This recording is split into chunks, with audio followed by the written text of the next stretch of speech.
एक next question का भी आप लोग आंसर करें कि जो सेकेंडरी मेमोरी हम लोगों ने डिस्कस किया था उसके कुछ आप लोग एग्जांपल्स बताएं। सेकेंडरी मेमोरीज के एग्जांपल्स आप लोग कुछ बताएं, उसके कुछ नाम लिखें कि किसको किसको सेकेंडरी मेमोरीज हम लोग कहते हैं। आप लोग 3-4 एग्जांपल्स दे दें मुझे, तो मुझे पता चलेगा कि आप लोगों ने कल के लेक्चर को अच्छे से समझा था। आप लोग यूज भी करते हैं उसको, अपने लैपटॉप में यूज करते हैं, अपने मोबाइल में भी उस चीज का यूज करते हैं। ये कॉमन यूज है हम लोगों के डे टू डे लाइफ में, तो आपको उसके नाम बताने हैं। जो सेकेंडरीज मेमोरीज होती है उसके नाम बताएं आप लोग। गुड, आप लोगों ने आंसर करेक्ट किया है। सभी लोगों का ने जो एग्जांपल दिया है वो सारे करेक्ट हैं। रॉन्ग आंसर लिखा है प्रिंटर। प्रिंटर क्या वो स्टोरेज डिवाइस होता है क्या? उसमें हम लोग कुछ डाटा रखते हैं, स्टोर करने के लिए यूज करते हैं? प्रिंटर तो हमारा आउटपुट डिवाइस है ना, जिससे हम लोग कुछ प्रिंट देते हैं तो वो प्रिंट हमें प्राप्त होता है, वो तो आउटपुट डिवाइस का एग्जांपल है। प्रिंटर तो एक स्टोरेज डिवाइस नहीं है ना, उसको हम लोग स्टोरेज के रूप में यूज नहीं करते हैं ना, वो मेमोरी नहीं है ना, तो प्रिंटर नहीं होगा। हाँ, और आप लोगों ने जो आंसर किया है वो सही है। इसमें हम लोग सेकेंडरी जो भी मेमोरीज है उसमें हम लोग बड़ी मात्रा में अपने डाटा को संचित कर सकते हैं, स्टोर कर सकते हैं। जैसे मेमोरी कार्ड हम लोग यूज करते हैं, पेन ड्राइव, हार्ड डिस्क, फिर एसएसडी, उसके बाद सीडी, डीवीडी, ये सारे फ्लॉपी डिस्क जो पहले चलता था, अब ये सब नहीं चलता है फ्लॉपी डिस्क। ये सारे जो हैं वो सेकेंडरी मेमोरी के उदाहरण हैं। ओके, क्लियर है आप लोगों को? Primary memory and secondary memories. Primary memories में हम लोगों ने 3-4 मेमोरीज को पढ़ा था, जिसमें रैम, रोम पढ़ा था। उसके बाद हम लोगों ने सेकेंडरी मेमोरीज पढ़ा था, जिसमें मैंने एग्जांपल्स दिए थे आपको, हार्ड एसडी, फिर पेन ड्राइव्स, फ्लॉपी डिस्क, सबको मैंने बताया था कि किसका क्या स्टोरेज कैपेसिटी है। आप लोग पीडीएफ को देख लेंगे, लेक्चर सुन लेंगे तो क्लियर हो जाएगा। मैंने कैच मेमोरी बताया था और रजिस्टर मेमोरी बताया था। सबसे फास्टेस्ट मेमोरी होता है रजिस्टर मेमोरी, आप लोग इसको ध्यान में रखेंगे। उसके बाद cache memory, then RAM and then ROM. Okay, clear है? आज हम लोग फिर न्यू टॉपिक को डिस्कस करेंगे। हम लोगों ने कंप्यूटर के हार्डवेयर और सॉफ्टवेयर के पार्ट को देख लिया था। सॉफ्टवेयर के पार्ट को हमने पूरी तरीके से डिस्कस किया था, हार्डवेयर का कुछ पार्ट छूटा हुआ था, उसको आज हम लोग डिस्कस कर लेंगे। हम लोग पहले कंप्यूटर जनरेशंस को देखते हैं। कंप्यूटर जनरेशंस में मैंने कल ये इसको मैंने शुरू किया था, मैंने बताया था कि आज जो भी हम लोग डिवाइसेस यूज करते हैं, जो भी कंप्यूटर्स यूज करते हैं, लैपटॉप यूज करते हैं, वो एक लंबे काल से जो प्रोग्रेस हुआ है, टेक्नोलॉजी में जो डेवलपमेंट हुआ है, उसके कारण से हमें वो दिखाई देता है। जैसे हम लोग अगर मोबाइल यूज कर पा रहे हैं तो ये भी एक तरीके का कंप्यूटर है, मशीन है, तो ये भी एक लंबे डेवलपमेंट के बाद आया है। पहले जो मोबाइल्स होते थे, जो कंप्यूटर्स होते थे, वो ऐसे नहीं होते थे, उनका वर्क कम होता था, उसमें दूसरे टेक्नोलॉजी यूज होती थी, उनका मेमोरी पावर कम था, वो कम डाटा स्टोर कर सकती थी, ज्यादा एनर्जी लेती थी, ओके, कॉस्टली भी होते थे। तो ये जो विकास है कंप्यूटर के जनरेशन का, वो ग्रेजुअली हुआ है। और इसके विकास को हम लोग किस रूप में देखते हैं? हम लोग क्यों इसको डेवलपमेंट कह रहे हैं? क्योंकि इसके टेक्नोलॉजी में इन्हांसमेंट हुआ है। इसमें ऐसे ऐसे technology day by day use की गई है रिसर्चेज के बाद, जिसके कारण हमारे वर्क पावर को इसने बढ़ा दिया है, और हम ज्यादा डाटा स्टोर कर रहा है, ज्यादा स्मूथली कार्य कर रहा है, ज्यादा वर्क कर रहा है। तो इसी कारण से इसको हम लोग जनरेशन में डिवाइड करते हैं। जैसे फर्स्ट जनरेशन के जो कंप्यूटर है, जो फर्स्ट जनरेशन के कंप्यूटर है, वो सबसे पहला कंप्यूटर उसको हम लोग मानते हैं। ओके, और उसका टाइम ड्यूरेशन मैंने लिखा है 1940 टू 56। वो उस ड्यूरेशन में यूज हो रहा था, जो फर्स्ट जनरेशन का कंप्यूटर था, वो सबसे पहले यूज हुआ था। और वो मेनली क्यों था? कैलकुलेशंस के लिए। जितने भी कैलकुलेशंस होते हैं, जितने भी डाटा एनालिसिस होती हैं, जो स्टैटिक डाटा होती है, सांख्यिकी डाटा होती है, उसके एनालिसिस के लिए इस तरीके के कंप्यूटर का यूज हो रहा था। और उसमें जो मेन टेक्नोलॉजी यूज होता था वो था वैक्यूम ट्यूब्स। मैंने अगले स्लाइड्स में सारे जितने भी टेक्नोलॉजी है उसको मैंने लगाया है। जैसे देखिए, आप वैक्यूम ट्यूब्स कैसा होता है आप लोग देख लें। जो वैक्यूम ट्यूब्स, ये सारे कांच के बने हुए हैं, आप लोग देख सकते हैं। जो वैक्यूम ट्यूब है वही पहले जनरेशन के कंप्यूटर में लगता था। और ये एक नहीं लगता था, ये थाउजेंड्स लगता था, हजारों लगाए जाते थे उस कंप्यूटर में। ओके। और क्योंकि ये लाइक हम लोग अभी कंप्यूटर के जनरेशन के पहले फेज में है, तो जो कंप्यूटर होते थे ये बहुत ज्यादा वर्क एफिशिएंसी इनकी कम थी बात के कंप्यूटर्स की तुलना में। ये लोग, इसका स्टोरेज भी काफी कम था, ये बहुत ज्यादा डाटा को नहीं रख सकता था अपने अंदर, बहुत कम केबी में होता था। ठीक है, अभी हम लोग तो एमबी जीबी काफी बड़े बड़े में हम लोगों के पास मेमोरी है, लेकिन पहले ये जो डाटा होता था वो केबी में होता था। ओके, ये हीट हो जाता था, ये चूंकि इसमें जैसे ही काम हम करते थे तो काफी हीट हो जाता था, तो इसको इसकी कूलिंग के लिए व्यवस्था करनी पड़ती थी, इसको ठंड रखने के लिए व्यवस्था करनी होती थी, और ये बहुत ज्यादा एनर्जी लेता था। और इसमें चूंकि हजारों वैक्यूम ट्यूब्स लगे होते थे, तो इसके लिए ये ज्यादा स्पेस लेता था। ओके, ये बहुत ज्यादा स्पेस लेता था, बहुत बड़े आकार का होता था, हम लोग इसको इजिली एक जगह से दूसरी जगह पे नहीं मूव कर सकते थे, जहां सेटअप हो गया वहीं आपको यूज करना है। ओके, तो जो फर्स्ट जनरेशन के कंप्यूटर थे इसमें जो मुख्य पॉइंट्स हो गए, ये कैलकुलेशंस के लिए यूज होते थे। इनमें जो मेन टेक्नोलॉजी था वो वैक्यूम ट्यूब्स का था, जो हजारों की संख्या में लगाए जाते थे। इनका मेमोरी कम होता था, इसके लिए कूलिंग की व्यवस्था करनी होती थी, बार बार मेंटेनेंस खोजता था ये, और ये बहुत ज्यादा जगह लेता था, कभी कभी पूरे एक रूम के बराबर इसका इसका सेटअप लगता था। ओके, फिर हम लोग कैलकुलेशंस कर पाते थे। तो ये कंप्यूटर का पहला फेज था। ओके, अब जो इसका सेकेंड जनरेशन आया, जो नेक्स्ट जनरेशन आया उसको सेकेंड जनरेशन हम लोग कहते हैं। उसका टाइम पीरियड मैंने दिया है, टाइम पीरियड थोड़ा बहुत वेरी कर सकता है, वो इस कारण से क्योंकि कोई भी कंप्यूटर अगर चलन में है जो हम लोग यूज कर रहे हैं, वो नए जनरेशन के आने के बाद तुरंत खत्म नहीं हो जाता है। कई लोग उसको कुछ ज्यादा दिन तक यूज करने लगते हैं। जैसे अगर एप्पल का वर्जन है, अगर एप्पल हम लोग मोबाइल देखते हैं तो एप्पल के तो न्यू वर्जन आ रहे हैं, आईफोन के न्यू वर्जन आ रहे हैं। ओके, तो ये जरूरी नहीं है कि आईफोन 14 आया तो आईफोन 13 या आईफोन 12 वो यूज में नहीं है, वो यूज में रहता ही है, लेकिन न्यू टेक्नोलॉजी जब आ जाती है तो हम लोग उसको उस नेम से जानने लगते हैं कि आईफोन का ये अपडेटेड वर्जन है। वैसे ही कंप्यूटर्स में था कि जो सेकंड जनरेशन के कंप्यूटर आए वो 1956 और 1956 टू 1963 में इनका डेवलपमेंट हुआ था, और इस समय ही यूज हो रहे थे। और इसमें टेक्नोलॉजी क्या लगी थी, जो दूसरा जनरेशन था उसमें अब जो वैक्यूम ट्यूब्स थे उसके जगह पे ट्रांजिस्टर्स आ गए थे। ओके, ये मेन टेक्नोलॉजी थी इसमें। पहले में जो वैक्यूम ट्यूब्स लगते थे, कांच के बड़े ट्रांजिस्टर लगते थे, जो जिसको टूटने का भी डर रहता था, अब ट्रांजिस्टर आ गए थे। अब वैक्यूम ट्यूब का स्थान ट्रांजिस्टर्स ने ले लिया था। और ये जो था, चूंकि ट्रांजिस्टर उससे छोटे होते थे, इसको भी बहुत सारे ट्रांजिस्टर लगाने होते थे, लेकिन ये कांच की अपेक्षा जो था, वैक्यूम ट्यूब की अपेक्षा ये छोटा होता था, तो ये थोड़ा स्मॉलर किया, हमारे कंप्यूटर के साइज को छोटा कर दिया ये। और ये फास्टर भी होने, ये तेज भी काम करता था, पहले से ये तेज काम करता था, अच्छे कैलकुलेशंस करता था। और ये चीपर टू क्रिएट, मतलब इसको बनाने में सस्ता पड़ता था। ये पहले ट्रांजिस्टर जो वैक्यूम ट्यूब्स वाला जो कंप्यूटर था वो ज्यादा महंगा पड़ता था, अब इसको हम लोग कम पैसे में इसको हम लोग बना सकते थे, यूजेज बढ़ रहे थे इसके, और ये पहले की अपेक्षा उतना ज्यादा हीट भी नहीं होता था, गर्म भी नहीं होता था। तो ये इसमें अपडेट था, जो सेकंड जनरेशन के कंप्यूटर थे। आप लोग ट्रांजिस्टर का फोटो देख लीजिए, ट्रांजिस्टर कैसा होता है, ऐसा ये ट्रांजिस्टर होता है। सेकंड जो इमेज है वो ट्रांजिस्टर्स का है, जो सेकंड जनरेशन के कंप्यूटर में यूज होता था। ये छोटे छोटे जो चिप आपको तार जैसे दिखाई दे रहे हैं, इसी को जोड़ जोड़ के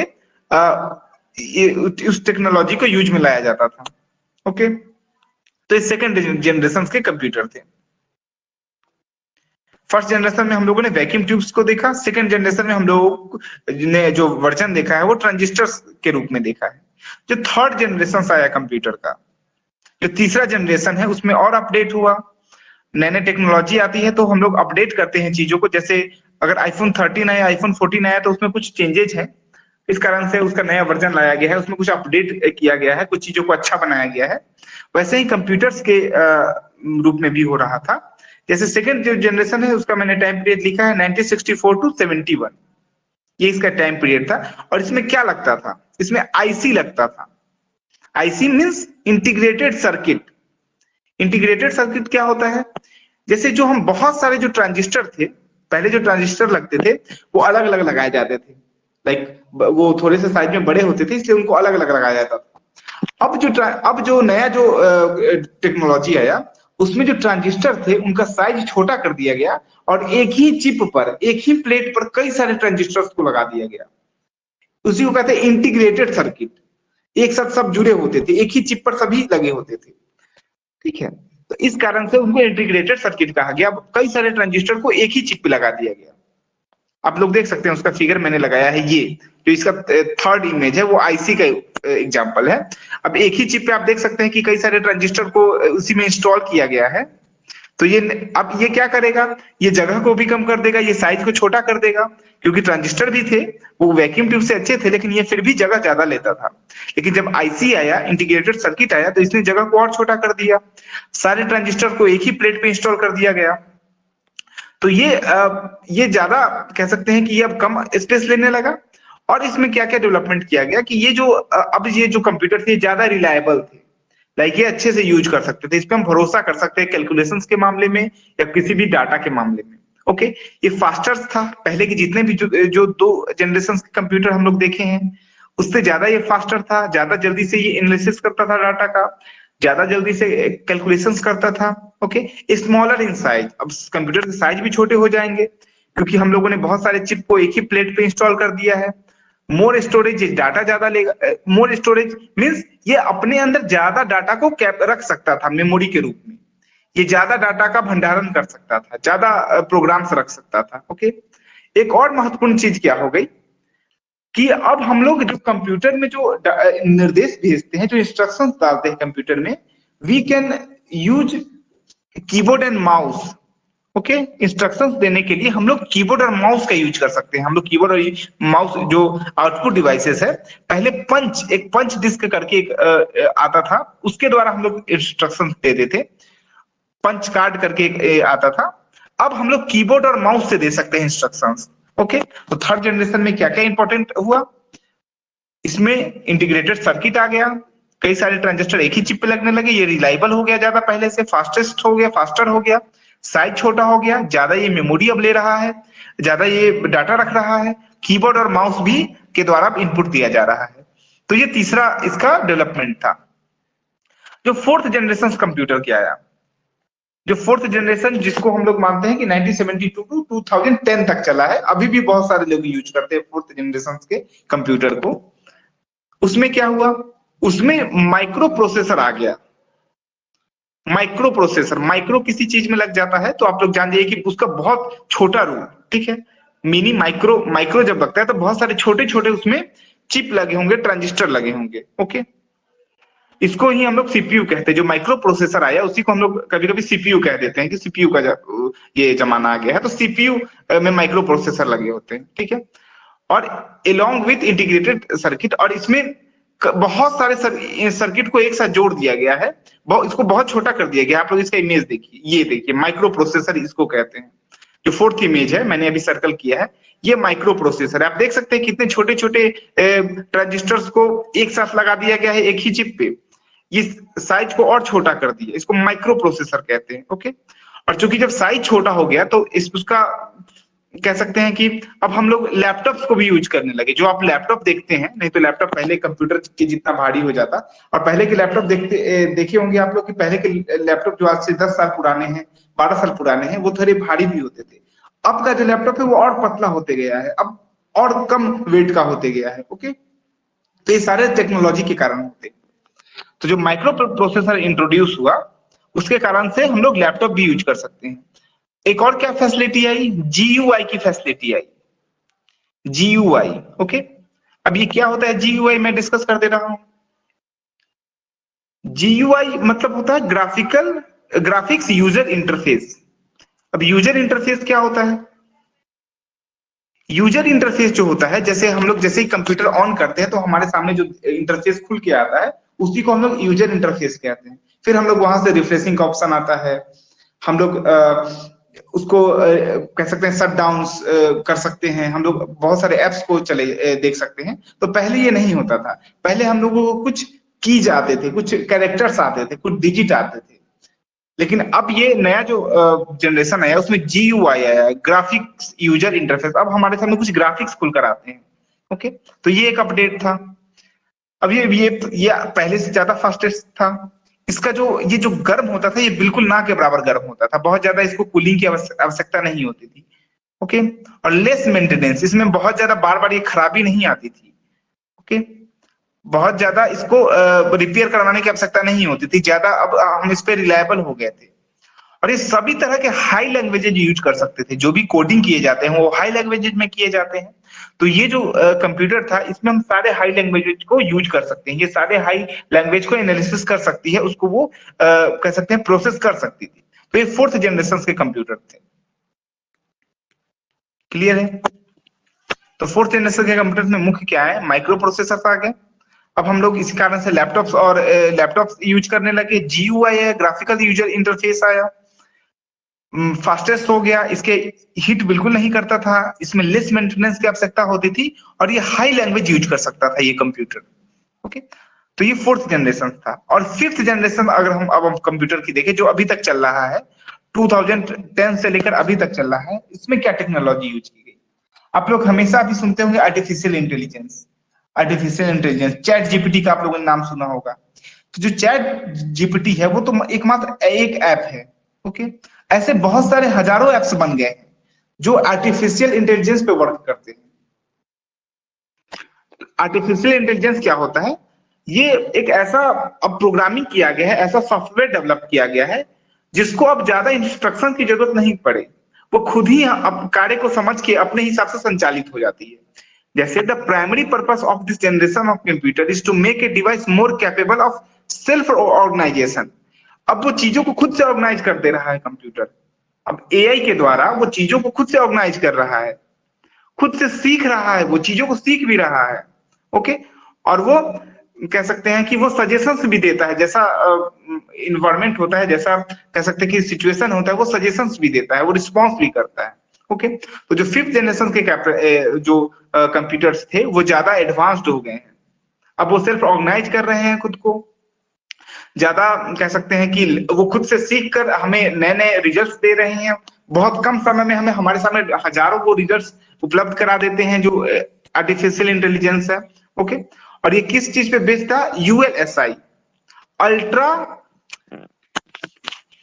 अल्ट्रा अल्ट्रा लार्ज पे, ये लाइक ये बहुत और इसको छोटा कर दिया गया है, इसके जो भी चिप है, अल्ट्रा लार्ज स्केल इंटीग्रेशन, मतलब कि बहुत बड़े पैमाने पर इंटीग्रेटेड किया गया है इनको, जो भी चिप्स थे उसको बहुत बड़े पैमाने पर छोटे छोटे चिप्स में डिवाइड करके इसको यूज किया गया है। तो ये 5th जनरेशन के जो कंप्यूटर थे वो एआई पे कह सकते हैं कि रिलेबल थे। तो क्लियर है आपको? सारे जो 5th जनरेशन है अभी तक चल रहा है, अभी तक अब जो भी कंप्यूटर्स के वर्जन आ रहे हैं वो सारे एआई पे बेस्ड हैं। ठीक है, क्लियर है आप लोगों को? फर्स्ट जनरेशन था उसमें हम लोग वैक्यूम ट्यूब्स यूज करते थे। जो सेकंड जनरेशन है ट्रांजिस्टर यूज हुआ। थर्ड जनरेशन में इंटीग्रेटेड सर्किट आया। 4th जनरेशन में माइक्रो प्रोसेसर आया, माइक्रो प्रोसेसर। 5th जनरेशन में एआई आया जो न्यू टेक्नोलॉजी है। तो इसके पीछे जो जो टेक्नोलॉजी है वो आपसे मैच करने के लिए पूछता है कि फर्स्ट जनरेशन में कौन सा टेक्नोलॉजी था, सेकंड जनरेशन में कौन सा टेक्नोलॉजी था, इसको आप लोग मैच करें, थर्ड जनरेशन में कौन सा टेक्नोलॉजी था। तो ये जो भी जनरेशन मैंने पढ़ाए हैं कंप्यूटर के, इसमें आप लोग को कोई प्रॉब्लम है तो आप लोग कमेंट करें। इसमें कोई समझने में किन्हीं लोगों को कोई दिक्कत है, ऑडियो ऑन करके आप बोल सकते हैं या कमेंट कर सकते हैं। आपको मेनली क्या याद रखना है इसमें? आपको मेनली ये याद रखना है कि कंप्यूटर के जनरेशन कितने हैं और उसका टाइम ड्यूरेशन, आपको एक माइंड में एक ओवरव्यू रहना चाहिए। और फिर उस जो जनरेशन है उसमें किस मेन टेक्नोलॉजी का यूज हो रहा है उसको याद रखना है। जैसे फर्स्ट जनरेशन में आप लोग याद रखेंगे vacuum tube, second generation transistor, third generation integrated circuit, fourth generation micro processor, 5th generation artificial intelligence. Okay, या इसको यूएलएसआई भी आप इसको ध्यान में रखेंगे। क्लियर है आप लोगों को? अंशिका है, कंचन, वंशिता है, आप लोगों को सब लोग क्लियर है जितने भी लोग जुड़े हैं? तो मैं फिर आगे स्लाइड करता हूं। ओके, तो कंप्यूटर जनरेशन ये थे। और अब मैं कुछ और आप लोगों को, आप लोग ये देख लें वैक्यूम ट्यूब्स कैसा होता है, मैंने अभी दिखाया है, आप लोग एक बार फिर से देख लीजिए। वैक्यूम ट्यूब्स था जिसमें कांच का यूज होता था, जो फर्स्ट जनरेशन के कंप्यूटर थे। ट्रांजिस्टर फिर सेकंड जनरेशन के कंप्यूटर में यूज हुआ था। ओके, थर्ड जनरेशन के कंप्यूटर में आईसी यूज हुआ है, इंटीग्रेटेड सर्किट। फोर्थ जनरेशन के कंप्यूटर में माइक्रो प्रोसेसर, और जो 5th जनरेशन के कंप्यूटर है उसमें आर्टिफिशियल इंटेलिजेंस। इसमें जो एआई है वो बहुत आज के हमारे लाइफ स्टाइल को प्रभावित कर रहा है। आप लोग डे टू डे लाइफ में आप लोग एआई से घिरे हुए हैं। अब ऐसा सिचुएशन आ गया है, जैसे आप लोग कोई भी चीज सर्च करते हैं तो उसमें ऐसा एल्गोरिदम लगा है, ऐसा एआई लगा है कि उसी से रिलेटेड आपको सर्च दिखाएगा। अगर आप लोगों ने यूट्यूब पे कोई एक वीडियो सर्च किया है तो वो एआई का ही है कि आपकी एक्टिविटी को देख के वो आपके कह सकते हैं कि आपके मेंटल थिंकिंग को समझ के वो उसी के जैसा वीडियो आपके सामने लाएगा। तो ये सारे आर्टिफिशियल इंटेलिजेंस के वो एग्जांपल्स हैं। आपने अगर किसी एक ब्रांड का कपड़ा सर्च किया है क्रोम पे या किसी ऑनलाइन शॉपिंग ऐप पे, तो फिर वो उसी से रिलेटेड आपको सारे सजेशंस दिखाएगा। तो ये सारे आर्टिफिशियल इंटेलिजेंस के कारण ही हो रहे हैं। आपके चॉइस के हिसाब से वो चीजों को ऑर्गेनाइज करके देता है। ओके, तो ये आर्टिफिशियल इंटेलिजेंस है। अब हम लोग इसको पढ़ेंगे मॉनिटर्स को। ये सारे हार्डवेयर अभी हम लोग एक दो टाइप और देखते हैं हार्डवेयर के। इसमें एक हार्डवेयर है मॉनिटर्स। ओके, जो मॉनिटर क्या होते हैं? मॉनिटर जो भी स्क्रीन होता है, जो भी कंप्यूटर का स्क्रीन होता है, हम लोग देखते हैं जो टीवी जैसा होता है वो मॉनिटर कहलाता है। या हमारे मोबाइल का जो कांच वाला इंटरफेस है जिसपे हम लोग टच करते हैं या उस पे हम लोग कोई चीज रीड करते हैं, वीडियो देखते हैं, एनीथिंग, वो सारे मॉनिटर हैं। जिसपे हम लोगों को चीजें शो होती हैं, जो डाटा हम लोगों का एनालिसिस करके सामने आया है, जिसको हम लोग अपने आंख से देखते हैं, वो मॉनिटर होता है। इसको हम लोग क्या कहते हैं? वीडियो डिस्प्ले यूनिट भी कहते हैं या वीडियो डिस्प्ले टर्मिनल भी कहते हैं, दोनों कहते हैं इसको। ओके, अब इसके भी वर्जन्स थे पहले। आज जो हम मॉनिटर देख रहे हैं वो पहले ऐसा नहीं था, या वो आज आज की तुलना में कम एडवांस था। जो शुरू शुरू में जो मॉनिटर्स थे उसमें कौन सा टेक्नोलॉजी यूज होता था, उसको हम लोग क्या कहते हैं? ऐसे देखेंगे तो बहुत सारे वेराइटी है मॉनिटर्स के, लेकिन हम लोग मुख्य रूप से 3 उसके टाइप्स पे हम फोकस करेंगे। सीआरटी जो पहला टाइप्स था वो सबसे पुराना मॉनिटर था। आप लोग मॉनिटर तो समझ गए होंगे मॉनिटर क्या है। मॉनिटर वही जो स्क्रीन है हम लोगों का, डिस्प्ले है, उसी को मॉनिटर कहते हैं, जिसपे हम लोग चीजों को देखते हैं, उसको रीड करते हैं, पढ़ते हैं, वीडियो देखते हैं। ओके, अब जो पहला सबसे जो मॉनिटर था वो सीआरटी था, कैथोड रे ट्यूब इसको कहते हैं। ओके, कैथोड रे ट्यूब ये सबसे पुराना मॉनिटर था। आप लोगों ने पुराना टीवी देखा होगा। आप लोगों को याद है पुराना टीवी जिसका पीछे वाला जो बैक था वो काफी निकला हुआ होता था, ब्लैक कलर का होता था या जिस भी कलर का होता था, वो पीछे से एकदम निकला होता था, वो ज्यादा स्पेस लेता था। ठीक है, और उसका जो ऊपर का जो स्क्रीनिंग था, जो टीवी पर जो ग्राफिक्स आते थे वो भी बहुत अच्छे नहीं थे। बहुत ज्यादा फटे फटे होते थे स्क्रीन, कलर्स के मामले में वो बहुत ज्यादा सेंसिटिव नहीं थे। तो जो वो पुराने थे वो उसमें सीआरटी मॉनिटर था, वो कैथोड रे ट्यूब था वो। ओके, उसका पीछे वाला निकला होता था। और कभी आप लोग उसको खोले हुए देखे हैं कि जब उसको मैकेनिक जब उसको ठीक करता है तो आप लोग देखेंगे कि पीछे एक बल्ब जैसा एक बना होता था। तो वो बेसिकली होता था कि वो जो कैथोड रे है जो उसका ट्यूब, वो फोकस करता था इलेक्ट्रॉन को, फिर वो डिस्प्ले होता था हमारे स्क्रीन पे। तो उसके लिए एक डिस्टेंस चाहिए होता था, उसी कारण से उसका डिस्टेंस पीछे का वो साइज बढ़ गया था। ओके, तो वो सीआरटी होता था, कैथोड रे ट्यूब, उसका पीछे वाला बैक निकला होता था। आप लोग जो भी टीवी पुराने जमाने के देखेंगे वो इसी मॉनिटर पे बेस्ड थे। उसके बाद क्या एडवांस टेक्नोलॉजी आया? उसके बाद जो आया वो एलईडी आया। इसको हम लोग फ्लैट डिस्प्ले भी कहते हैं। एलईडी एलसीडी जितने भी है उसको हम लोग फ्लैट डिस्प्ले भी कहते हैं। इसमें क्या हो गया एलसीडी में? एलसीडी वो है, इसके अभी कुछ समय तक वो प्रयोग में आ रहा था, अभी भी बहुत लोगों के पास एलसीडी है। एलसीडी में क्या हुआ कि जो चीजें थी वो थोड़ी सी चेंज हुई। अब वो जो कैथोड रे ट्यूब था उसका यूज नहीं किया गया। अब लोग देखेंगे कि टीवी थोड़ी पतली हो गई है हम लोगों की, या जो भी मॉनिटर है वो पतला हो गया है। ओके, अब उसमें उस चीज को हटा के उसमें कुछ लिक्विड वाला कलर यूज किया गया। वो लिक्विड वाले कलर के हिसाब से वो फिर हमारे स्क्रीन पे जितने भी कलर्स आते हैं उसी को कॉम्बिनेशन करके वो लिक्विड फॉर्म में सारे चीजों को डाला गया है, डिस्प्ले किया गया है। ओके, तो वो एलसीडी लिक्विड क्रिस्टल डिस्प्ले, तो एलसीडी का वो एलसीडी मॉनिटर उसको कहते हैं। थोड़ा सा वो ये हल्का सा मोटा होता है, एलसीडी भी मोटा होता है, बट पहले की जितना नहीं मोटा होता है। अब उसके बाद अभी जो चल रहा है एलईडी चल रहा है, जितने भी एलईडी बल्ब आ गए हैं, एलईडी टीवी आ गए हैं। तो ये सारे एलईडी है, लाइट इमिटिंग डायोड्स। अब इसमें क्या इंप्रूवमेंट हुआ कि इसके कारण से पहले जो कैथोड रे ट्यूब यूज होता था या लिक्विड क्रिस्टल यूज होता था, उसके स्थान पे अब देखेंगे कि छोटे छोटे लाइट्स एकदम से चिप पे बैठा बैठा दिए गए हैं। छोटे छोटे लाइट्स, बहुत सारे कलर्स के वो लाइट होते हैं, जिस भी कलर्स का एक प्रोग्राम आता है उस हिसाब से वो लाइट यूज होता है। तो एकदम छोटे छोटे लाइट्स, एकदम माइक्रो लाइट्स पूरे एक चिप पे बैठा दिए गए हैं, जिसको लाइट इमिटिंग डायोड कहते हैं। और फिर उसके माध्यम से हम लोग स्क्रीन देखते हैं। उसके कारण से हम लोग देखते हैं कि स्क्रीन की क्वालिटी इतनी अच्छी हो गई है अब एकदम से हम लोग अल्ट्रा एचडी में कोई भी मूवीज देखते हैं, कोई भी वीडियो देखते हैं। तो ये सारे लाइट इमिटिंग डायोड का कमाल है, एलईडी का कमाल है। और अब कंप्यूटर इतने पतले हो गए हैं, उसका स्क्रीन इतना पतला हो गया है, इवन टीवी इतने पतले हो गए हैं कि वो आसानी से मूव कर सकते हैं। लैपटॉप जो है हमारा, एलईडी लैपटॉप जो स्क्रीन है उसका उसी टेक्नोलॉजी का यूज किया जा रहा है। तो ये सारे मॉनिटर्स के वैरायटी हैं, इसमें सीआरटी, एलसीडी, एलईडी। ओके, ये क्लियर है मॉनिटर सबको? बस आपको इसके टाइप्स याद रखने हैं और इसका फुल फॉर्म याद रखना है। मेनली यही पूछा जाता है आपको कि एडवांस कौन से हैं। इसमें सीआरटी सबसे पुराना है, फिर एलसीडी है, एलईडी है। इसके और भी वेराइटीज हैं, लेकिन मेनली इसको हम लोग 3 वेराइटीज में इसको रखते हैं। जैसे टच स्क्रीन भी आ गया है इसी में, एलईडी में भी टच स्क्रीन है, आप लोग टच करके यूज करते हैं लैपटॉप्स को, आप लोग देखे होंगे। तो उसमें भी कई सारे वेराइटी हैं, लेकिन मुख्य जो टेक्नोलॉजी है वो 3 तरह की टेक्नोलॉजी थी। क्लियर है आप लोगों को? अब आप लोग देखे होंगे जो मोबाइल आ रहे हैं, उस फोल्डेबल भी मोबाइल आ रहे हैं। बीच में से हम स्क्रीन है और स्क्रीन को भी फोल्ड कर सकते हैं। तो वो सारे टेक्नोलॉजी में इन्हांसमेंट है। और हालांकि उसमें अभी एलईडी का ही यूज हो रहा है, लाइट इमिटिंग डायोड का ही यूज हो रहा है। इसके बाद एक और हार्डवेयर है, एक और आउटपुट डिवाइस है, प्रिंटर्स। आप सभी लोग कुछ प्रिंट करवाते होंगे, कुछ फोटोकॉपी करवाते होंगे, कुछ प्रिंट करवाते होंगे डॉक्यूमेंट्स, कुछ बुक्स को प्रिंट करवाते होंगे।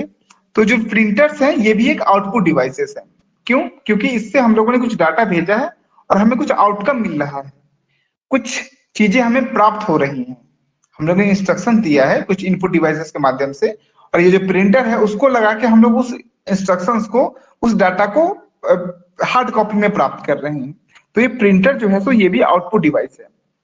ओके, और इसके टाइप्स होते हैं, इसके 2-3 टाइप्स होते हैं। जैसे पहला है लेजर प्रिंटिंग। ओके, अब लेजर प्रिंटिंग क्या होता है कि हम लोग जितने भी हम लोग प्रिंटिंग कराते हैं, जितने भी हम लोग फोटोकॉपी कराते हैं, वो सारे लेजर प्रिंटिंग में। इसमें क्या यूज होता है? इसमें ड्राई इंक यूज होता है, सूखा इंक यूज होता है। इसमें पाउडर जैसा इंक लगाया जाता है, रखा जाता है। जैसे जो भी ब्लैक एंड व्हाइट होता है उसमें आप देखेंगे कि जो ब्लैक वाला इंक होता है वो पाउडर होता है। ये फास्ट कार्य करता है। आप लोग देखते हैं कि एक बुक्स को वो काफी जल्दी फोटोकॉपी कर देता है, प्रिंट कर देता है। ओके, ये सस्ता होता है और ये इसकी कैपेबिलिटी ज्यादा होती है, ज्यादा पेपर प्रिंट कर सकता है और फास्ट वे में प्रिंट कर सकता है। तो लेजर प्रिंटिंग होता है वो बेसिकली लेजर का यूज करके प्रिंट करता है हमारे डाटा को, और इसमें ड्राई इंक यूज होता है। एक और प्रिंटर की वेराइटी है इंकजेट प्रिंटर। इंकजेट प्रिंटर ये क्या होता है? ये लिक्विड यूज करता है। ये जो इंक इसमें डाला जाता है वो लिक्विड फॉर्म में होता है। ओके, और ये 3 कलर इसमें डाले जाते हैं बेसिकली, और उसी 3 कलर का यूज करके ये और सारे कलर बनाता है। ठीक है, 3 ही कलर बेसिकली डाले जाते हैं और उस कलर को यूज करके वो जैसा भी डाटा का डिमांड हो उस तरीके से वो प्रिंट करता है। और इसको कलर प्रिंटर भी कहते हैं। और ये हाई क्वालिटी का हम लोगों को प्रिंटिंग देता है, लेकिन ये कॉस्टली होता है और थोड़ा स्लो काम करता है लेजर प्रिंटर की अपेक्षा। ओके, तो लेजर प्रिंटर, इंकजेट प्रिंटर, ये 2 प्रिंटर हुए। एक तीसरा प्रिंटर होता है, ये बहुत अब कम यूज में रह गया है, हालांकि अभी भी हम लोगों को दिख जाता है। ये दोनों प्रिंटर्स तो बहुत ज्यादा यूज होते हैं, लेजर प्रिंटर और इंकजेट प्रिंटर। जो तीसरा प्रिंटर है वो डॉट मैट्रिक्स प्रिंटर है। ये जो डॉट मैट्रिक्स प्रिंटर होता है ये क्या करता है कि मुख्यतः कोई इमेज को प्रिंट नहीं कर सकता है। ये टेक्स्ट को बस प्रिंट कर सकता है। टेक्स्ट या जो भी डिजिट होते हैं, नंबर्स होते हैं, और जो भी लिखा होता है टेक्स्ट में, उसी को ये प्रिंट कर सकता है।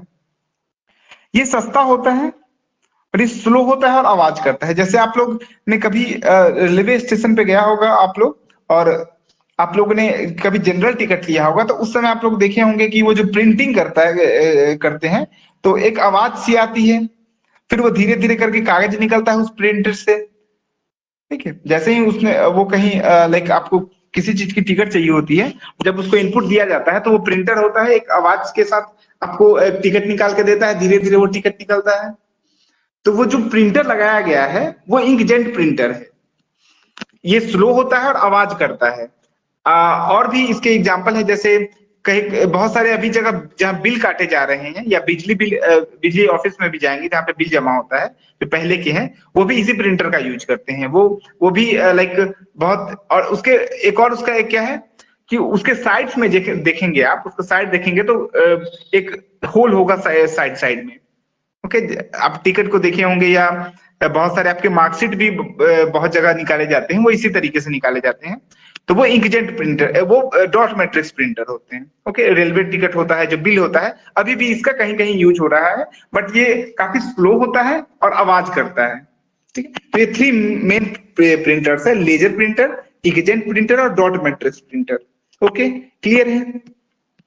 आप सभी लोगों को क्लियर है मॉनिटर्स एंड प्रिंटर्स? आप लोग रिस्पॉन्स कर दें, नहीं क्लियर है तो आप लोग पूछें। अब जो प्रिंटर आ गए हैं उसमें अब लाइक वो अब कह सकते हैं कि कंबाइंड भी आ गए हैं। जैसे उसमें अब ये कर सकते हैं कि हम लोग फोटो कॉपी भी कर सकते हैं और प्रिंटिंग भी कर सकते हैं। आप लोग देखे होंगे जो बड़े बड़े मशीन लगे होते हैं, आप लोग जब कभी साइबर कैफे जाते हैं या प्रिंटिंग के लिए जाते हैं तो उसमें प्रिंटिंग भी हो सकता है और फोटो कॉपी भी हो सकता है। वो टच स्क्रीन भी आ गया है। ओके, तो ये प्रिंटर्स के एग्जांपल्स हैं। Monitor 3 types, CRT, LCD, LED. Printers के 3 examples, laser printer, inkjet printer and dot matrix printer. आपको क्या याद रखना है इसमें, किस प्रिंटर में कौन सा कलर यूज होता है, कौन सा इंक यूज होता है, किसमें ड्राइंग की इंक यूज होता है, कौन ज्यादा कॉस्टली है, ये सब मैंने मेंशन कर दिया है। आप लोग इसको रिवाइज कर लेंगे। क्लियर है? एक और इंपॉर्टेंट मैं टॉपिक डिस्कस कर रहा हूं, web browser and search engine. Okay, काफी केस में लगता है कि ये दोनों सिमिलर है, क्योंकि हम लोग डे टू डे लाइफ में इसको हम लोग बाइफरकेट नहीं करते हैं। हमें कुछ भी सर्च करना होता है हम लोग जाते हैं सर्च कर देते हैं, लेकिन ये डिफरेंट है, web browser and search engine. Okay, web browser क्या होता है, आप लोगों ने आप लोग हर दिन इसको यूज करते हैं, एवरी डे किसी भी चीज को सर्च करना होता है हम लोग यूज करते हैं। तो वेब ब्राउजर क्या होता है? वेब ब्राउजर पहले तो आप लोग ये ध्यान में रख लें कि एक एप्लीकेशन होता है, एक एप्लीकेशन सॉफ्टवेयर है। ओके, जैसे हम लोगों को किसी पेज पे जाना है, जैसे मुझे अगर किसी यूनिवर्सिटी के वेबसाइट पेज पे जाना है तो हम लोग उसको जाके सर्च करते हैं और वो पेज खुल के आता है हमारे सामने। वो जो भी पेज की कोडिंग होती है वो HTML फाइल में होती है, आप लोग इसको ध्यान रखेंगे, कोडिंग का स्टाइल है HTML। तो वो वेब पेज को एक्सेस करता है हमारे, ठीक है। और जब हम लोग किसी भी वेब ब्राउजर को एक्सेस करते हैं तो हमारे सामने मल्टीपल ऑप्शन खुल के आते हैं। जैसे आप लोग अगर क्रोम पे सर्च करेंगे तो आपको ध्यान होगा, क्रोम है इसका example, Yahoo, Chrome, Mozilla Firefox जो लैपटॉप्स में चलता है, ओपेरा मिनी पहले चलता था, अब ये बंद हो रहा है, यूसी ब्राउजर आपने नाम सुना होगा, माइक्रोसॉफ्ट एज ये अभी चल रहा है। तो ये सारे जितने भी एग्जांपल्स हैं ये सारे वेब ब्राउजर के एग्जांपल्स हैं। ओके, इसमें आप लोग जाएंगे तो बहुत सारे ऑप्शंस देंगे। जैसे ही वेब ब्राउजर आप खोलेंगे, कोई भी वेब ब्राउजर, कोई भी एप्लीकेशन, ओपेरा मिनी खोलते या उसी ब्राउजर खोलते, आपके सामने ही कई तरह के आइकन्स बन के आ जाते थे। आप क्रिकेट सर्च करना चाहते हैं, इमेज सर्च करना चाहते हैं, या कोई यूट्यूब सर्च करना चाहते हैं, तो आपके सामने पूरे वो आइकन्स बन के चले आते थे। आपको काफी अच्छा इंटरफेस देता था वेब ब्राउजर। तो इससे हम क्या करते हैं, किसी वेब पेज को एक्सेस करते हैं, वेबसाइट को एक्सेस करते हैं। ओके, ये वेब ब्राउजर है। इसके एग्जांपल्स आपको ध्यान रखने हैं। इसके एग्जांपल्स है गूगल क्रोम, मोजिला फायरफॉक्स जो लैपटॉप में यूज करते हैं हम लोग, opera mini, Microsoft Edge, UC browser, बहुत सारे हैं इसके। ये सब मेन है जो आप लोग हमेशा नाम सुने होंगे इसका। अब सर्च इंजन क्या होता है? सर्च इंजन एक बड़ा प्लेटफॉर्म है, लाइक गूगल के ही अंदर बहुत सारे वेब ब्राउजर हम लोग इंस्टॉल कर सकते हैं। जैसे हमारा मोबाइल अगर गूगल सपोर्टेड है तो हम लोग उसमें याहू भी चला सकते हैं, सॉरी इसमें हम लोग ओपेरा मिनी भी चला सकते हैं, गूगल क्रोम भी चला सकते हैं, यूसी ब्राउजर अब तो हालांकि इंडिया में बैन है पर उसको भी चला सकते थे। पर जो सर्च इंजन होता है वो बड़ा बड़ा प्लेटफॉर्म होता है, और वो क्या यूज करता है, वो पूरे वेबसाइट, वो एक टाइप का वेबसाइट ही होता है जो इंटरनेट में जितने भी डाटा है वो www डॉट के माध्यम से वो सारे डाटा को एक्सेस करके देता है। ओके, कोई भी हम लोग वेबसाइट्स पे जाते हैं, बड़े वेबसाइट्स पे, वो सारे जो भी डाटा है इंटरनेट को, वो सारे एक्सेस करने के लिए हम लोग सर्च इंजन का इस्तेमाल करते हैं। जैसे गूगल है, वो एक सर्च इंजन है। गूगल के अंदर क्रोम आता है, क्रोम एक एप्लीकेशन है, बट गूगल एक सर्च इंजन है। याहू है, नेवर है, फिर ask.com है, और भी है। ये सारे सर्च इंजन के एग्जांपल्स हैं। ओके, तो सर्च इंजन जो है वो एक बड़ा प्लेटफॉर्म है जिससे हम किसी वेबसाइट को एक्सेस करते हैं। जितने भी डाटा होते हैं वो सारा यूजर उसको एनालिसिस करता है। और जो वेब ब्राउजर है उसमें हम किसी मल्टीपल पेज को एक्सेस कर सकते हैं। ओके, और उसके आपको मेनली इसके एग्जांपल्स याद रखने हैं, एग्जांपल से इसके क्वेश्चन आते हैं। ओके, और एक चीज और आप लोग ध्यान में रख लेंगे कि जो सर्च इंजन होता है उसका प्रोसेस 3 चरणों में होता है। 3 उसके कंपोनेंट्स हम लोग मान सकते हैं, 3 पार्ट्स मान सकते हैं। सर्च इंजन में आप लोग एक और एग्जांपल याद रख सकते हैं, बिंग। तो मुझे नहीं आइडिया आप लोग नाम सुने होंगे कि नहीं, ये सब बहुत ज्यादा फेमस नहीं है, पर ask.com है, बिंग, नेवर, याहू, गूगल, ये सारे सर्च इंजन के एग्जाम्पल हैं। और इसके 3 पार्ट्स होते हैं, जैसे क्रॉलर होता है, इंडेक्स होता है और सर्च एल्गोरिदम होता है। आप लोग बस इसको याद रख लेंगे। जैसे क्रॉलर क्या यूज करता है, जितने भी डाटा होते हैं वो सारे कह सकते हैं कि उस सारे को खंगालता है। इंडेक्स क्या करता है, उसको सारे सीक्वेंसिंग में करता है। और जो सर्च एल्गोरिदम है वो सबसे जो रिलायबल डाटा है, सबसे बेस्ट डाटा है, उसको वो ऊपर करता है। तो ये सारे सर्च इंजन के प्रोसेस करने के तरीके हैं। आपको बेसिकली क्या याद रखना है, वेब ब्राउजर क्या होता है और उसके एग्जांपल्स क्या है, सर्च इंजन क्या होता है, उसके एग्जांपल्स क्या है। ओके, इसी से क्वेश्चन आएंगे आपके, इसी से पूछा जाता है कि गूगल क्रोम एक वेब ब्राउजर है, सर्च इंजन है, इसी से आपके क्वेश्चन आएंगे। क्लियर है आप लोगों को? अब हम लोग कुछ साइबर क्राइम्स की बात करेंगे, जो भी साइबर क्राइम्स हो रहे हैं या होते हैं। हम लोगों ने वायरसेस को बात किया था। जो वायरसेस होते थे वो क्या है, वो एक क्राइम नहीं है। वायरस क्राइम नहीं है। वायरस क्या है, वो हमारे फाइल को इंटरप्ट करता है, खराब करता है, ब्लॉक करता है। ओके, वो वायरस है, उसको हमने इंस्टॉल किया है, गलती से हमसे इंस्टॉल हो गया है, तो वो वायरस थे। लेकिन साइबर स्कैम अलग होता है, किसी ने जानबूझकर कुछ हमारे साथ हमारे डाटा को लीक करने का कोशिश किया है या हमारे डाटा को लेने का कोशिश किया है, तो वो क्राइम के अंतर्गत आता है। उसने कुछ इलीगल तरीके से हमारे डाटा को चुराने की कोशिश की है, तो वो सारे साइबर क्राइम्स में आते हैं। ओके, स्कैम्स भी उसी के अंतर्गत आते हैं, अभी हम लोग डिस्कस करेंगे। तो जो साइबर क्राइम्स होता है, आप लोग ने बहुत बार नाम सुना होगा कि किसी का बैंक अकाउंट खाली हो गया है, किसी का मोबाइल डिवाइस हैक हो गया है, पासवर्ड किसी को पता चल गया है, किसी का सोशल मीडिया कोई और यूज कर रहा है। तो ये सारे कैसे होते हैं, ये सारे साइबर क्राइम्स होते हैं। ये हैकर जो है सो कुछ ऐसे टेक्निक्स का यूज करता है जिससे वो आपका पर्सनल डिटेल्स ले लेता है, उससे आपका पर्सनल डिटेल्स मिल जाता है, आपका क्रेडिट कार्ड का अकाउंट पासवर्ड मिल जाता है, आपका फोन पे का पासवर्ड मिल सकता है। तो ये सारे साइबर क्राइम्स के अंतर्गत आते हैं, ये सारे इलीगल हैं, बट कुछ लोग करते हैं इसका अपने पर्सनल यूज के लिए। तो इसमें 1-2 टाइप्स की चर्चा करेंगे हम लोग। जैसे पहला जो साइबर क्राइम है, जो पहला इस तरीके का कह सकते हैं कि क्राइम है, वो फिशिंग के नाम से जाना जाता है। फिशिंग, आप लोग फिशिंग जानते हैं, FISHING, जो जिसको मछली मारना कहते हैं, फिशिंग जानते हैं। वो इसी तरीके, उसी का नाम रखे, इसका नाम उसी के प्रोसेस के आधार पे इसका नाम रखा गया फिशिंग। फिशिंग में हम लोग क्या करते हैं, जब मछली मारते हैं तो क्या करते हैं कि जो कांटा डाला जाता है मछली के लिए, वो क्या डाला जाता है उसमें, वो दिखता है मछली को, वो दिखता है कि कोई कीट है, कोई लाइक हमारा भोजन है। लेकिन जैसे ही वो उस भोजन को पकड़ता है तो वो पकड़ा जाता है, मछली पकड़ी जाती है। तो वो क्या होता है, वो एक उसके लिए एक चारा होता है, जो एक मुखौटा होता है, एक बहरूपिया होता है, उसको बस फंसाने के लिए होता है मछली को। वैसे ही फिशिंग है। फिशिंग में क्या होता है कि जो हैकर होता है वो एक फेक पेज बनाता है। जैसे मछली के लिए हम लोग फेक खाना बनाते हैं ना, जब फिशिंग करते हैं तो उसको डालते हैं पानी में, वैसे ही जो हैकर होता है वो क्या करता है कि एक फेक वेबसाइट बनाएगा, एक फेक कोई कह सकते हैं कि आपको पेज प्रदान करेगा। उस फेक पेज को जैसे ही आप लोग एक्सेस करेंगे, जैसे ही आप लोग उसको एक्सेस करेंगे और जैसे उसमें अपना आईडी पासवर्ड डालेंगे या पर्सनल डिटेल्स डालेंगे या जो जो वो मांगता है आप डालेंगे, वो सीधे हैकर के पास चला जाएगा। वो फेक पेज ऐसा प्रदान करेगा जैसे लगेगा कि यही रियल पेज है, जैसे किसी बैंक का पेज हो सकता है, किसी वेबसाइट हो सकता है, या किसी लॉटरी वाला पेज हो सकता है, बहुत सारे लॉटरी के स्कैम आते हैं। तो वो क्या करेगा कि वो एक फेक पेज क्रिएट करेगा जो लगेगा कि एकदम से ये कोई ब्रांडेड कंपनी है, उसमें आप अपना पर्सनल डिटेल्स डालेंगे, वो उसे चुरा लेगा। तो एक तरीके से चारा डाल के आपका डिटेल्स ले लिया है, इसी कारण से इसको फिशिंग कहते हैं। वो क्या ले सकता है, आपका पासवर्ड ले सकता है, आपका ईमेल्स ले सकता है, कॉल डिटेल्स ले सकता है, कोई आईडी ले सकता है, कोई भी पर्सनल इंफॉर्मेशन आपका वो चुरा सकता है।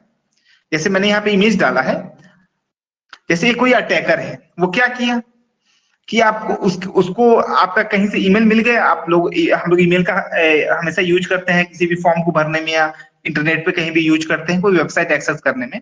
तो उसने कहीं से आपका अटैकर ने कहीं से आपका ईमेल लिया और आपको एक ईमेल किया है, ईमेल कर दिया है। जैसे कि अगर आप कोई मोबाइल पाना चाहते हैं या आप किसी कोर्स में इन्वॉल्व होना चाहते हैं, तो आप इस ईमेल के थ्रू जाकर उस पेज को एक्सेस कीजिए। आपको लगा कि ये कोई कंपनी है, कोई अच्छी कंपनी है, कोई अच्छा चीज है, आप लोगों ने उस ईमेल को खोला है और उसमें लॉग इन किया है। आपने उस लिंक को क्लिक किया है, कोई भी फेक लिंक है ये, इसने आपको फंसाने के लिए एक लिंक भेजा है, उसने आपको क्लिक किया है और इसमें आपने जो भी डिटेल्स भरा है, जैसे आपका बैंक डिटेल्स मांग लिया वो, या कुछ भी आईडी पासवर्ड मांग लिया, जैसे ही आपने इसका डिटेल्स डाला वो सीधे चला गया किसके पास, हैकर के पास। तो आप फिर फंस जाते हैं, आपका पर्सनल डिटेल्स उसके पास हो जाता है। तो ये फिशिंग होता है। ओके, आई होप क्लियर होगा ये फिशिंग। एक दूसरा जो स्कैम है, साइबर स्कैम है, उसको स्निफिंग कहते हैं। स्निफिंग क्या होता है आपको पता है? स्निफिंग मतलब सूंघना होता है। जैसे कैसे, अगर डॉग्स को देखेंगे, बेसिकली डॉग्स के लिए अप्लाई किया जाता है, डॉग्स से रिलेटेड किया जाता है कि जो डॉग्स होता है वो कैसे चीजों को सूंघ कर पता कर लेता है, वो सूंघ कर चीजों को पकड़ लेता है। वैसे ही इसमें कुछ होता है। जैसे मान लीजिए कि अगर हम कोई डिवाइस यूज कर रहे हैं, अगर हम अपने मोबाइल से किसी से बात कर रहे हैं, कॉल कर रहे हैं, या इंटरनेट पे चैट कर रहे हैं, या किसी व्हाट्सएप से चैट कर रहे हैं, तो वो क्या करता है कि जिस सर्वर से हम लोग चैट कर रहे हैं, एक सर्वर होता है, हर एक चीज का सर्वर होता है। अगर हम किसी से वीडियो कॉल कर रहे हैं तो उसका एक सर्वर है, उसी सर्वर के थ्रू हम लोग वीडियो कॉल करते हैं, उसी सर्वर के थ्रू हम लोग ऑडियो कॉल करते हैं। तो एक सर्वर होता है। तो अगर हम, वो क्या करता है कि जो हैकर होता है वो उस हमारे सर्वर को पकड़ लेता है, उसी सर्वर को हैक कर लेता है। फिर आप जो भी बात कर रहे हैं ऑडियो कॉल के माध्यम से, जिस भी तरीके का आप लोग वीडियो यूज कर रहे हैं, उस सारे वीडियो को एक्सेस कर लेता है, क्योंकि उसने उस नेटवर्क को पकड़ लिया है। ओके, उस सर्वर को हैक कर लिया है। तो ये स्निफिंग के अंतर्गत आता है। जैसे आप लोग हमेशा अगर व्हाट्सएप पे वीडियो कॉल करते होंगे तो आप लोगों ने देखा होगा व्हाट्सएप या किसी भी दूसरे साइट पे कि उस पे लिखा होता है कि इनक्रिप्टेड चैट। आपने पढ़ा है ये? आप लोग अभी जाकर पढ़ेंगे कि encrypted chat, encrypted video call. तो इनक्रिप्टेड क्या होता है? इनक्रिप्टेड मतलब होता है कि वो वीडियो कॉल सेफ है, वो किसी के द्वारा हैक नहीं किया जा रहा है। अगर अनइनक्रिप्टेड वीडियो कॉल होता है, या वॉइस मैसेज होता है, वॉइस कॉल होता है, या किसी भी तरीके का कनेक्शन होता है, तो उसमें ये डर रहता है कि वो सेफ नहीं है, वो हैकर द्वारा हैक किया जा सकता है। ओके, तो बेसिकली जो कनेक्शन हम लोग स्टेब्लिश करते हैं अपने पर्सनल डिटेल्स के लिए, और हम लोग वीडियो कॉल पे क्या बात करते हैं, ऑडियो कॉल पे हम लोग अपनी कुछ पर्सनल डिटेल्स शेयर कर सकते हैं, उसमें हम लोग अपना पासवर्ड शेयर कर सकते हैं, तो वो सारा हैकर ले सकता है, जो भी उस डाटा को हैक किया है, जो भी उस सर्वर को हैक किया है। ओके, तो वो स्निपिंग होता है। मैंने यहाँ पे इसको वो किया है, जैसे when data is transmitted across networks, जब डाटा को ट्रांसमिट करते हैं हम लोग नेटवर्क से, और if the data packets are not encrypted, अगर वो encrypted नहीं है, the data within the network packet can be read using a sniffer। तो वो एक ऐप यूज करेगा हैकर, और वो आपके डाटा को ले लेगा, आपके डाटा को वो पकड़ सकता है। ओके, तो वो क्या कर सकता है, हमारे सारे पर्सनल डिटेल्स जान सकता है, हमारे पर्सनल जो भी पासवर्ड्स हैं, आईडी है, वो सारे वो ले सकता है। तो ये स्निफिंग होता है, इसको स्निफिंग कहते हैं। ओके, आई होप क्लियर होगा आप लोगों को। आप लोगों को क्लियर है? एक दो टाइप है, उसको मैं अभी डिस्कस कर लूंगा। आप लोगों को क्लियर है फिशिंग एंड स्निफिंग? समझ में आया आप लोगों को फिशिंग क्या होता है, स्निफिंग क्या होता है? फिशिंग मतलब आप सीधे फिशिंग से याद रखिए, उसको मछली पकड़ने से याद रखिए कि आपने चारा डाला है आपके पास, आपने जैसे ही उस चारा को मछली खाने गई है, वो फंस गई है। वैसे ही उसने एक वेबसाइट आपको दिया है, आपने जैसे ही उसमें पर्सनल डिटेल डाला है, वो उसने आपके डिटेल्स को कैप्चर कर लिया है। स्निपिंग मतलब वो सूंघ के आपके नेटवर्क को पकड़ रहा है, इस तरीके से समझिए। ओके, ये फिशिंग और स्निपिंग से। एक दो और स्कैम्स हैं, जैसे आप लोगों ने बहुत सारे एड्स देखे होंगे कि आप इस लिंक पर क्लिक करें या आप लोग आईफोन जीतने का मौका पाए। ये सब क्या है, एड्स के माध्यम से आपको भटकाया जाता है, कुछ फेक एड दिया जाता है आप लोगों को। इसको एडवेयर कहते हैं, विज्ञापन के द्वारा स्कैम करते हैं आप लोगों को। हम लोगों को बहुत तरह तरह के लुभावने दिए जाते हैं कि घर बैठे 25,000 कमाएं दिन के, महीने के 1 लाख कमाएं, ये सारे एड्स दिए जाते हैं, ऑनलाइन एड्स दिए जाते हैं। लेकिन ये सारे स्कैम होते हैं, अगर आप उसमें फंसेंगे तो फिर वो आपके पैसे भी ले सकते हैं, बहुत सारी चीज आपके ले सकते हैं, आपको हानि पहुंचा सकते हैं। तो ये सारे स्कैम होते हैं, आपको बहुत कह सकते हैं कि सजग होना होता है इस तरीके के एड्स को लेके। तो ये एडवेयर में आते हैं, विज्ञापन द्वारा जो भी स्कैम किए जाते हैं। एक होता है बूटनेस्ट। बूटनेस्ट क्या होता है कि कोई एक ऐसा सिस्टम तैयार किया गया है जिसका कंट्रोल एक जगह से किया जा रहा है, या उसने किसी तरीके से किसी एरिया के सारे सिस्टम को हैक कर लिया है, या किसी घर के या किसी भी ऑफिस के उसने सारे सिस्टम को अपने हैक कर लिया है और वो एक जगह से कंट्रोल कर रहा है। ओके, ये अच्छे कार्य के लिए भी हो सकता है, खराब कार्य के लिए भी हो सकता है। ये एक तरीके का वायरस दिया जाता है, एक वायरस होता है। क्या है? एक कमांड एक तरीके से ही आपके सारे सिस्टम को करेगा। आपने इस नेटवर्क से इस लैपटॉप में कनेक्शन बनाया है, इस लैपटॉप का डाटा है, वो एक ही जगह से सारे कंप्यूटर को अपलोड कर सकते ऑपरेट कर सकता है बिना हमारे परमिशन की। तो ये बूटनेस्ट है। ओके, एक तरीके का वायरस होता है, इसको भी आप लोग ध्यान में रख लेंगे। एक होता है साइबर वेंटिंग। ये एक काफी अलग चीज है, ये अलग तरीके का सॉफ्टवेयर है। आज के आज के कह सकते हैं लाइफ स्टाइल को देख के बनाया गया है। जैसे आज का जो लाइफ स्टाइल है, हम लोग अगर किसी के प्रति क्रुद्ध हैं, किसी से काफी ज्यादा टेंशन में है, तो हम लोग क्या करते हैं, ऑफिस में है तो सामने बोल नहीं पाते हैं, किसी का शिकायत नहीं कर पाते हैं। ओके, किसी से हम लोग झगड़े नहीं कर सकते हैं क्योंकि कहीं ना कहीं उससे हम लोगों का अपना लाभ जुड़ा होता है। तो साइबर वेंटिंग करके एक सॉफ्टवेयर बनाया गया है। उसमें क्या होता है, उसमें हम लोग क्या करते हैं कि हमारे मन में जो भी भड़ास होती है, जो भी शिकायत होती है किसी के प्रति, उसको हम लोग पूरी तरीके से वहां पे व्यक्त कर सकते हैं। वहां पे जो भी हमें लिखना है, हमारा आईडी पासवर्ड कह सकते हैं कि वो नहीं पब्लिक किया जाता है, लेकिन आप लोग लाइक किसी पर्सन को इंडिकेट करके, किसी इंस्टीट्यूट को इंडिकेट करके, किसी भी चीज को इंडिकेट करके अपने मन की भड़ास निकाल सकते हैं। ओके, जैसे मैंने लिखा है कि using a website to pour out one's grievance is called cyber venting. किसी के जितने भी भड़ास है वो निकालने को हम लोग कह सकते हैं। वो क्या हो सकता है, cyber venting is the mouthing about one's employer. किसी एम्प्लॉयर के प्रति हम लोग ये साइबर वेंटिंग कर सकते हैं, उसका भड़ास निकाल सकते हैं। कोई सीनियर हो सकता है जो हमें परेशान कर रहा है, या जो हमें लाइक वो गलत है, उसके प्रति हम लोग कुछ बोल सकते हैं। कलीग्स के प्रति, जितने भी वो है, इसके प्रति हम लोग साइबर वेंटिंग करते हैं। ये जो प्रोसेस होता है इसको हम लोग साइबर वेंटिंग कहते हैं, मन की भड़ास निकालने के लिए। आई होप क्लियर होगा साइबर वेंटिंग। तो आज के जो भी डिस्कशंस है वो हम लोगों के रिलेटेड थे। सबसे पहले हम लोगों ने क्या देखा है, हम लोगों ने सबसे पहले कंप्यूटर जनरेशंस को देखा है। जितने भी कंप्यूटर जनरेशंस है उसको हम लोगों ने डिस्कस किया है। 5 जनरेशंस को हम लोगों ने डिस्कस किया है। उसके बाद हम लोगों ने जो जो प्रिंटर्स हैं, मॉनिटर्स है, उसको हम लोगों ने डिस्कस किया है। 3 प्रिंटर्स एंड 3 मॉनिटर्स को वी हैव डिस्कस्ड। और उसके बाद हम लोग ने वेब ब्राउजर और वेब सर्च इंजन के डिफरेंस को समझा है, क्या वेब ब्राउजर होता है, क्या सर्च इंजन होता है। हम लोगों ने उसके बाद कुछ साइबर क्राइम को देखा है, फिशिंग को देखा है, स्निफिंग को देखा है, क्या होता है दोनों, उसमें किस तरीके का हैकर कैसे हमारे पर्सनल डिटेल्स को लेता है। उसके बाद हम लोग एडवेयर को डिस्कस किया है, हम लोगों ने बूटनेस देखा है, साइबर वेंटिंग देखा है। ये सारे जितने भी डिस्कशंस हुए हैं, इसमें से अगर किन लोगों को कोई कंफ्यूजन है, कुछ पूछना है, कोई रिस्पॉन्स करना है, तो आप लोग ऑडियो ऑन करके बोल सकते हैं, पूछ सकते हैं, कमेंट कर सकते हैं, जो भी जैसे भी आप लोगों को सहूलियत हो। कोई कंफ्यूजन है, कुछ पूछना है, अगर क्लियर है तो आप लोग रिस्पॉन्स कर दें। क्लियर है, आप लोगों को क्या समझ में आ रही है मेरी बात, आप लोग रिस्पॉन्स कर दें। इसके बाद हम लोगों का कुछ और 2-3 इंपॉर्टेंट टॉपिक्स बच जाते हैं। जैसे इसमें हम लोग अभी आईसीटी एजुकेशन पढ़ेंगे, हायर एजुकेशन, ईमेलिंग हम लोग डिस्कस करेंगे, इंटरनेट के बारे में थोड़ा बहुत डिस्कशन करेंगे। उसके बाद हम लोग कुछ शॉर्ट टर्म्स है, कुछ एब्रिविएशंस है, उसको हम लोग डिस्कस करेंगे। यस, मालवेयर जो होता है उसको हम लोगों ने पहले डिस्कस कर लिया है। जो मालवेयर होता है वो वायरस को कहते हैं। जो वायरसेस होते हैं उसी को मालवेयर कहते हैं।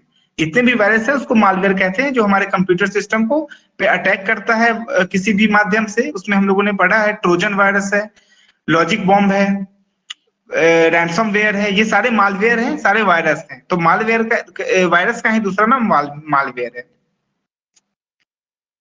आई होप आप लोगों को क्लियर होगा।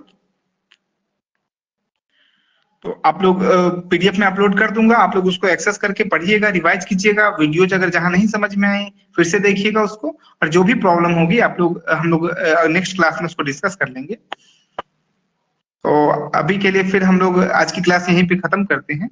आप सभी लोगों को शुभ रात्रि, ऑल द बेस्ट आप सभी लोगों को।